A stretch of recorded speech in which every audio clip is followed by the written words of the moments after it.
Starting over is hard, especially getting that motivation to come in every day. I struggled with it.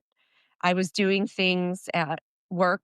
We have a gym at my office, and I would go down on my lunch, and I just wasn't being consistent. And so I was like, you know what? I need to go back to something with classes. And I had you turn my membership back on, and I sign up for my 5 a.m. classes with my crew, and that's been the one thing I've really tried to commit to is coming in for the 3 strength a week. I tried to make it to at least 1 team a week, Mhm. but knowing that consistency is going to get me where I need to be, and eventually I'll be able to push myself, and set better goals and higher goals. But I think that is the best thing is just not giving up Yeah. and having that patience, even if you're starting from the bottom, just to keep coming, keep pushing, and you're going to get there.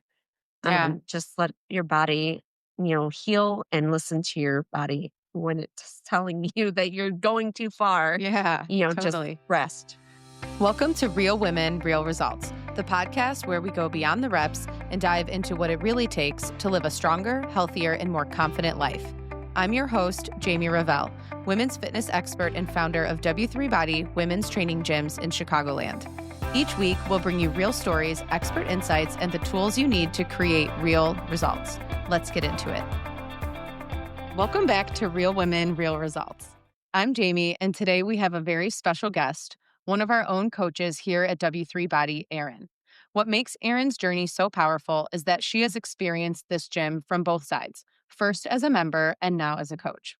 But along the way, life threw her a challenge, a shoulder injury that eventually required surgery. What followed was a journey of setbacks, patience, and starting over. And that's really what we're talking about today, what it feels like to be new again, to rebuild both your body and your mindset, and to prove to yourself that you can come back even stronger. If you felt frustrated by an injury, by starting over, or by a setback that knocked you off your path, this episode is for you. So, Erin, thank you for being here and Thank you welcome for to the Real having me. Women podcast. You're welcome. So, let's start at the beginning. What brought you into W3 Body as a member?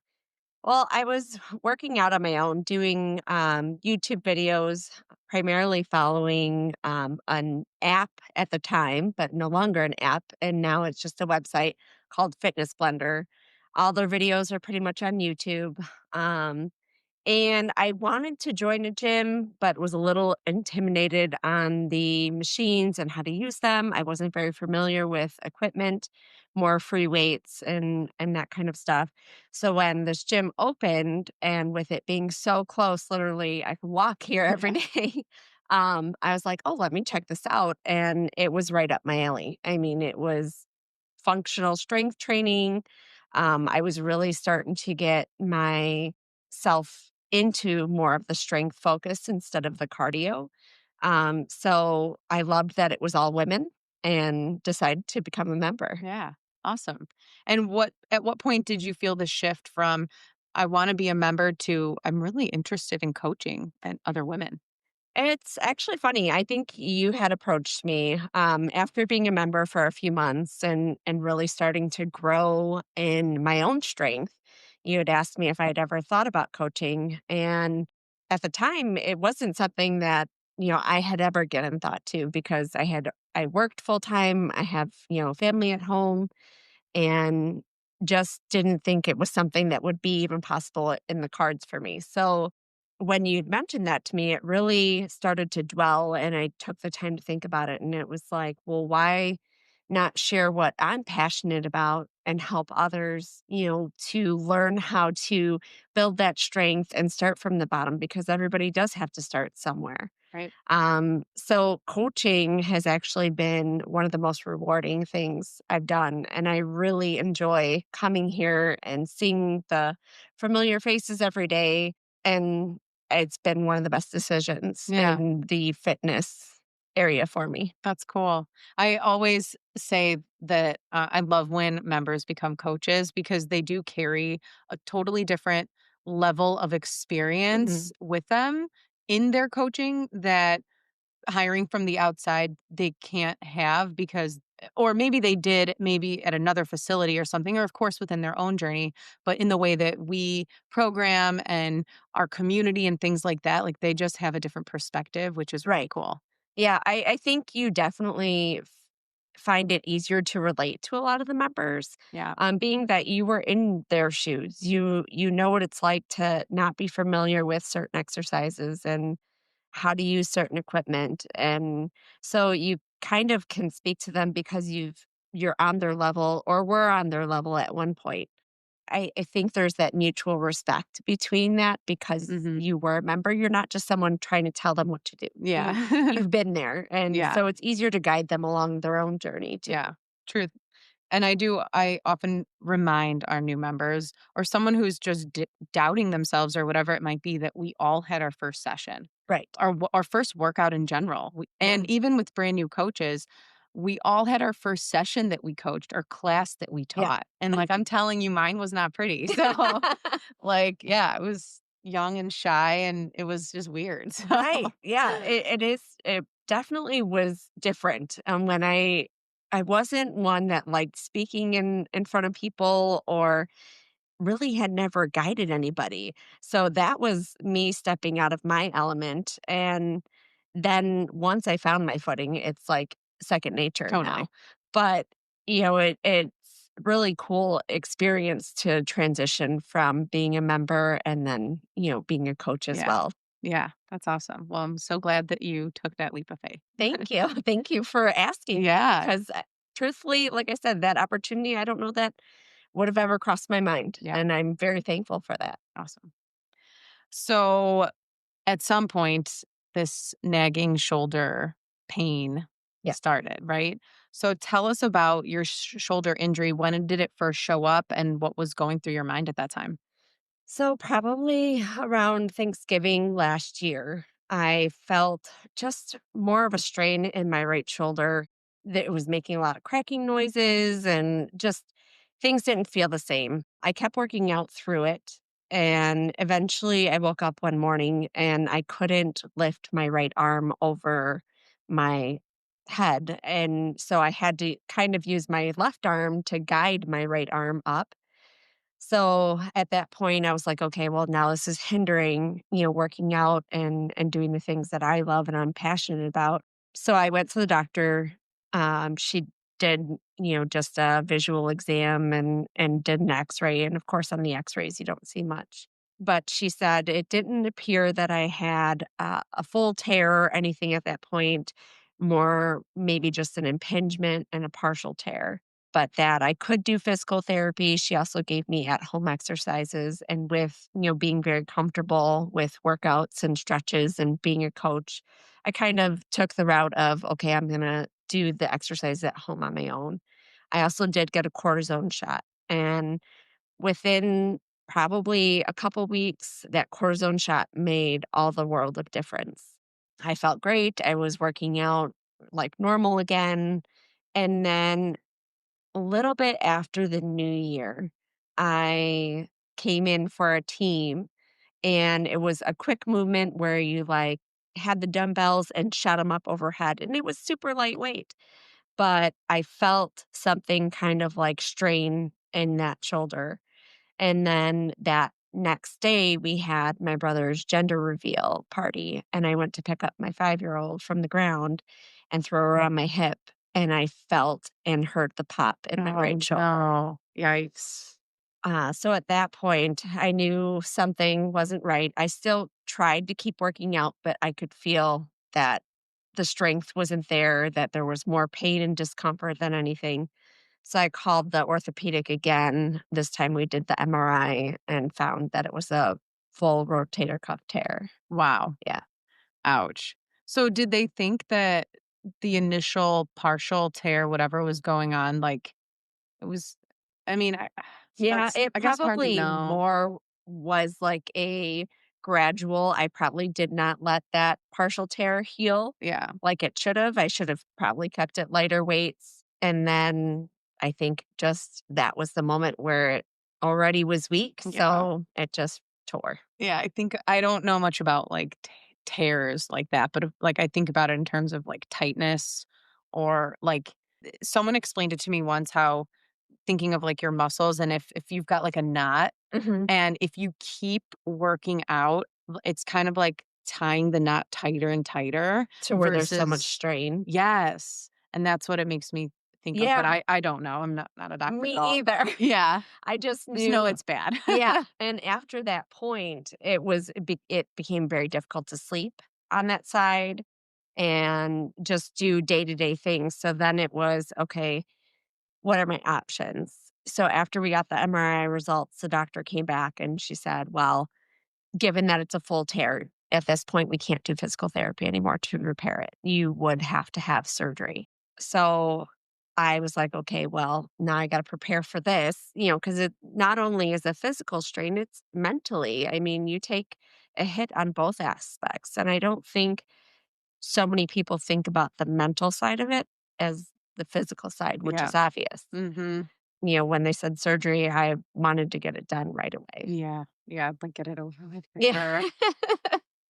How would you put into words like what fears or doubts that were going through your mind? Like what in particular? I wouldn't say I had so much fear about the surgery itself, but more the recovery. Okay, well, how soon am I going to be able to be back to normal activities? And it wasn't so much like even just the strength training, but things like washing your hair. I mean, you really don't think about, especially it being my dominant side, Mhm. how much it hinders everything you do.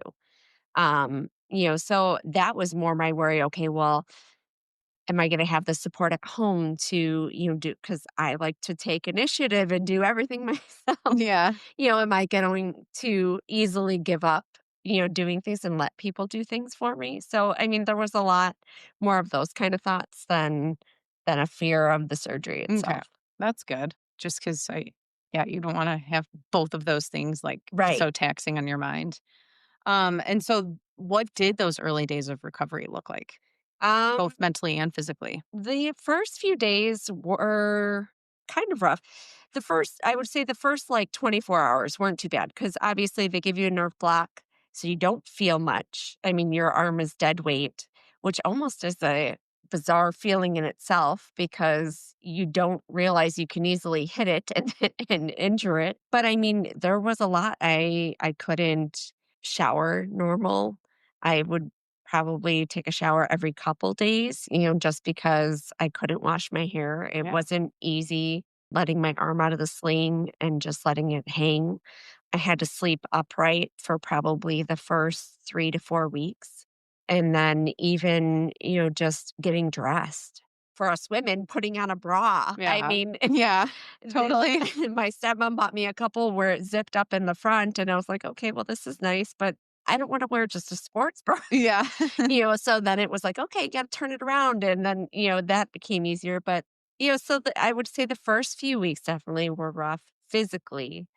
Mentally, I think that more came towards the end of those like 6 weeks post op because it was like, okay, well, when am I going to be able to get back to normal activity? Working out was such a big part of me. And I couldn't do any of that. I would go on walks and I came here a couple times, Yeah. did the stairs, but it's not the same. And before surgery, I was probably in the best shape I had been in a long time. So towards the end of it, it really started to weigh on me heavily. Okay, I can't wait to get into physical therapy. I can't wait to start making those steps to like start building up the strength again. Mhm. And so that was, what I was more looking forward to than anything. Yeah. And will say too, just from like now coaching you, you've taken some of my sessions now that you're Mhm. back in action. And just seeing that progress has been really cool. Like you barely starting again and like, of course, Right. babying your shoulder because you were still in physical therapy. And now, like whatever it was last week, I was like, oh, wow, like you're lifting so much more on that side. That's Right. awesome. Yeah. Yeah, and I mean, physical therapy was huge. I knew that once I got into physical therapy, I needed to give it my all. I Hmm. wanted really to get back to where I was, or at least to where I could start building up the strength again. So when I would go to PT, I would take that full hour and really push myself, but not to an extent where it was uncomfortable or I started to feel pain Yeah. even after the PT session. So towards the end of physical therapy started to become really rewarding because I could see the progress. And I never would have thought in the beginning of starting physical therapy Mhm. that I would have ended where I did Mhm. because it was just, wow, I had very little range of motion. And now I pretty much have my full range of motion back. Yeah. So I think it's so important to really put in the work for your recovery. I mean, you're your own advocate, and if you're not going to do the work, you're not going to see the result. Yeah. And it's nice that it ended so positively, Yes. you know? But what about, were there any points where you felt like your progress was slow and it felt really maybe disheartening? Yeah, definitely, especially knowing where I ended off in a lot of my workouts and strength wise. I mean, having to start from the bottom was rough. Even in the middle of physical therapy, I would say probably once we were doing more strength focused movements in the physical therapy, I still felt discouraged because I couldn't hold up my own body weight, and do a plank. I felt weakness in certain motions, but I knew I just had to push through. And eventually, with time, I mean, you really have to give yourself grace Yeah. and be patient and listen to your body. Um, that's definitely a surgery I don't want to have to go through again. Yeah. Like I said, it's a big toll physically and mentally. I mean, for me myself, like my weight and strength has always been, something that I've struggled with. So when I found my footing and joined the gym and really started getting my groove and pushing myself to, you know, where I could really start to see the definition and tone from strength training, it was so rewarding. Mhm. And then having to, it was a huge hit.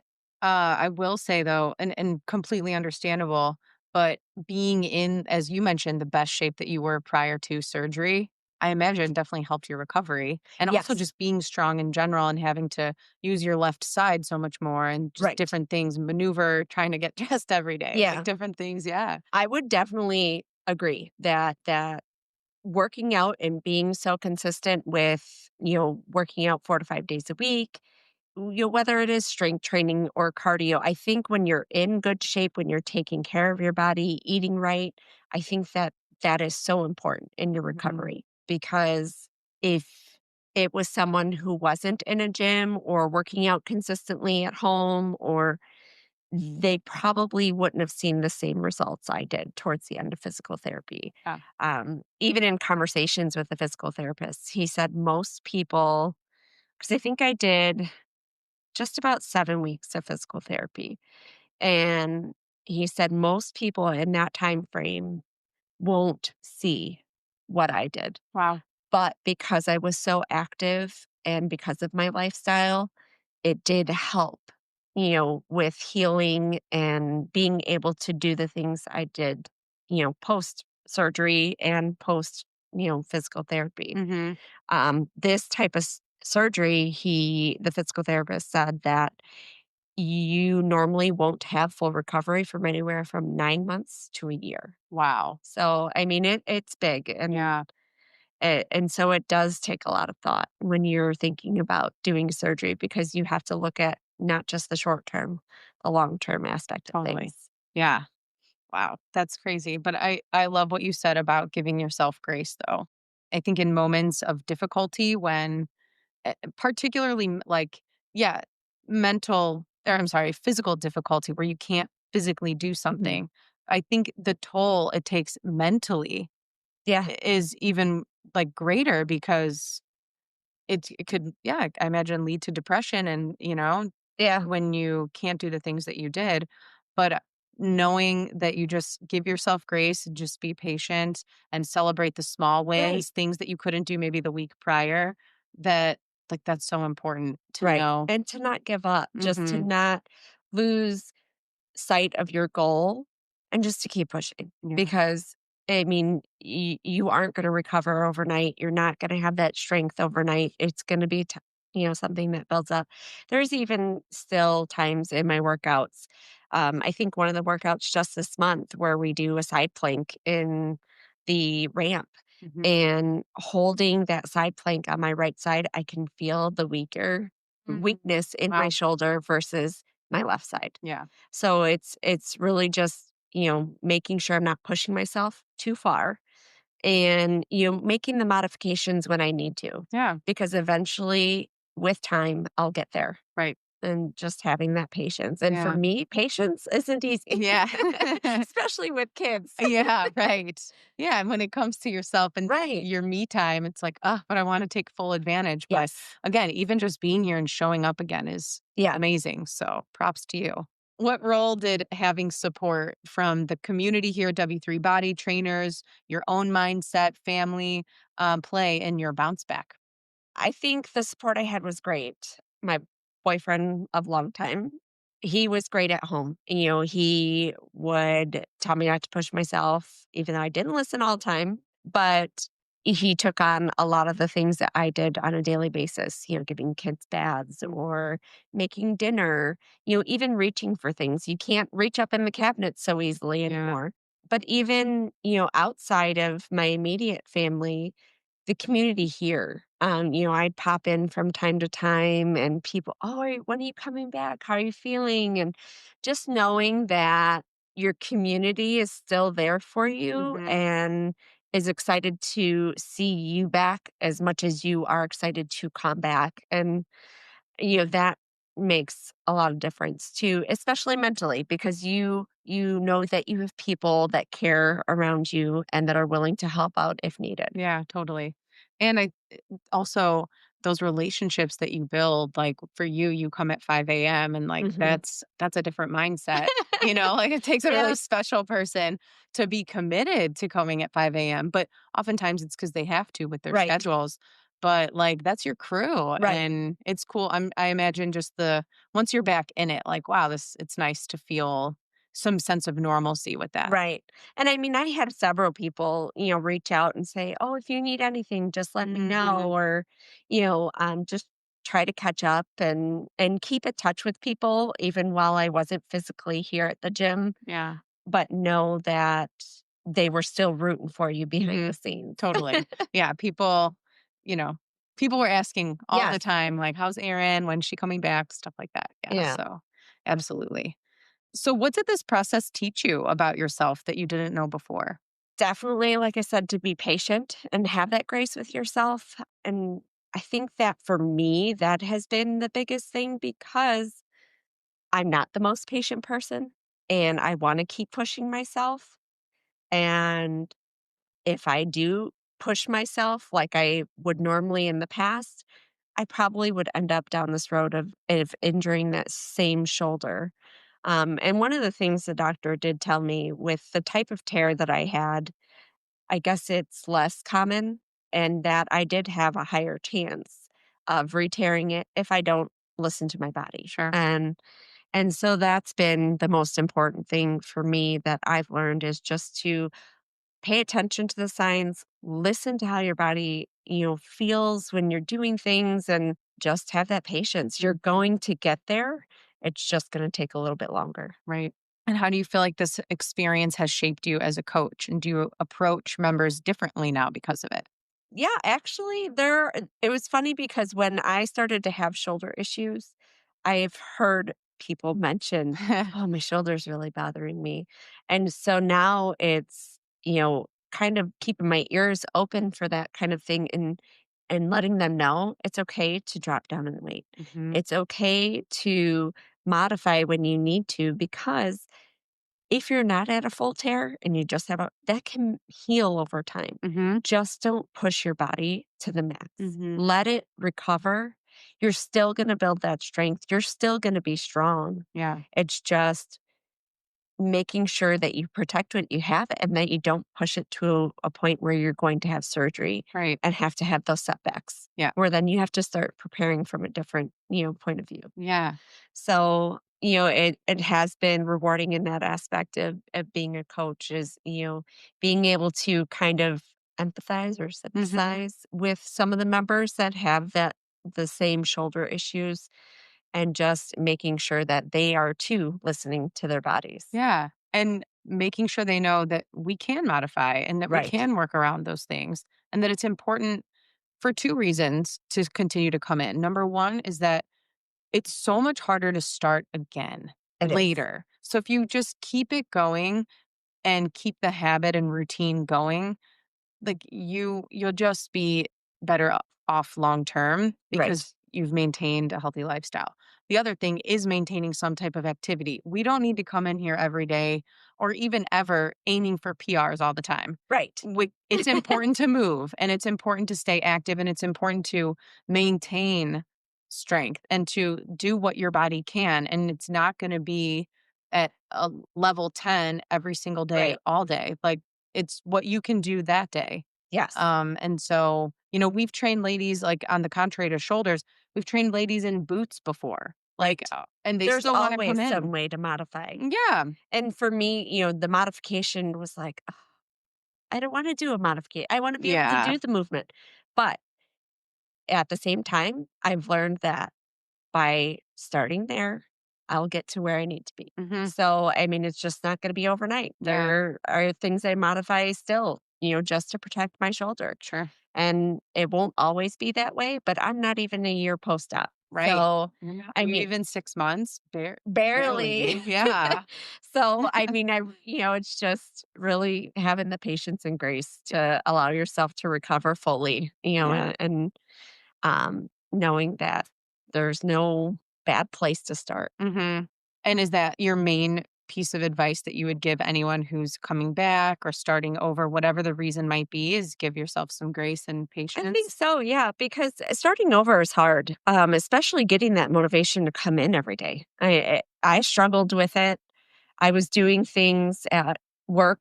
We have a gym at my office, and I would go down on my lunch, and I just wasn't being consistent. And so I was like, you know what? I need to go back to something with classes. And I had you turn my membership back on, and I sign up for my 5 a.m. classes with my crew. And that's been the one thing I've really tried to commit to is coming in for the 3 strength a week. I tried to make it to at least one team a week, Hmm. but knowing that consistency is going to get me where I need to be.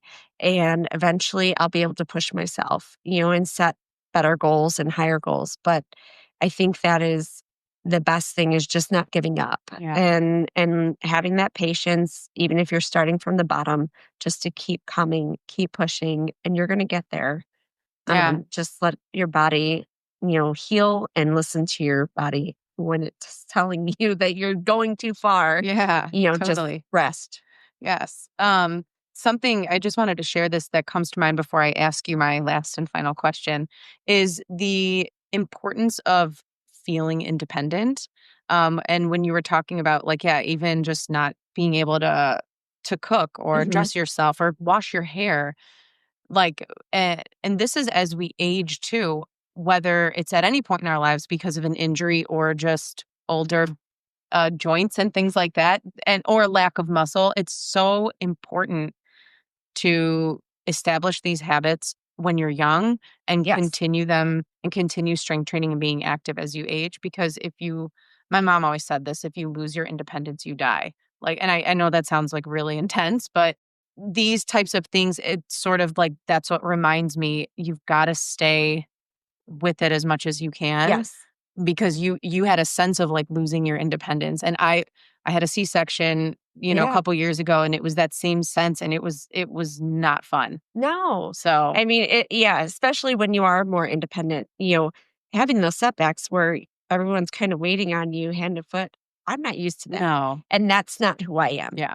And, really going and taking the right movements so that I could have that independence back was Mhm. important to me because I wanted to be able to do the things I do on a daily basis, Yeah. from everyday functions, like you said, showering, washing your hair, to being able to come back and coach. Right. Yeah, for sure. So Yeah. I would agree with your mom. Yeah.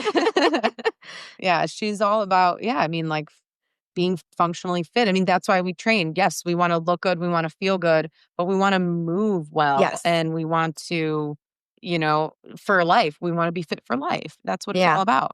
And Yeah. I think the functional strength, I mean, I'm gonna be 42, and, I felt like once I hit 40, everything started to fall I apart, and it's know. so weird because you hear that from time to time, but it's like, does it really happen? But it's like, okay, my shoulder went, and, just other things, like, with my body are changing, and it's just you really have to be consistent because it's going to help you in the long run Mhm. as you age and go through, lifestyle changes and all of that. So it is important to have a healthy, functional lifestyle with strength training and cardio. Absolutely. Yeah. So, what does being a strong woman mean to you in this phase of your life? For me, uh, it's who I am. Like, I really have become passionate about being strong and independent and feeling good about myself. Like I said, I've kind of always struggled with the weight loss journey and not feeling comfortable in my skin. So for me, that is so important. I want to make sure that I'm eating right, that I'm having a healthy, consistent workout lifestyle. So that way I can maintain this through my life because I feel if I were to not put so much focus on that mentally, I feel like I would take a hit. Mhm. And so, being strong is definitely empowering. You can pat yourself on the back and praise yourself for where you were to where you're at now, and realize that by setting those goals, it just helps support who you are and who you want to be. Yeah. Yeah, it's awesome. Well, Erin's story is such a reminder that setbacks don't mean it's over. Sometimes they mean we get the chance to start fresh with more strength, more wisdom, and more gratitude than before, as well as more patience Yes. and more grace. Erin, thank you for sharing your story with us today. I know so many women listening are going to relate to that feeling of being new again and will find hope in their journey. And to our listeners, if you're ready to start fresh yourself, whether you're coming back from a break, an injury, or you're brand new to strength training, we'd love to walk that journey with you here at W3 Body. You can start with our 4-week trial membership and see for yourself the support, accountability, and results waiting for you. Until next time, keep showing up for yourself, stay strong, and keep lifting each other up. Thanks for tuning in to Real Women, Real Results. If you loved this episode, be sure to follow the podcast and leave a review. It helps more women find these powerful stories. If you're local and want to join our gym, check out our 4-week trial. Head to train@w3body.com for more info. And don't forget to follow us on Instagram, w3body_Berwyn and w3body_Elmhurst for more strength, support, and community. See you next time.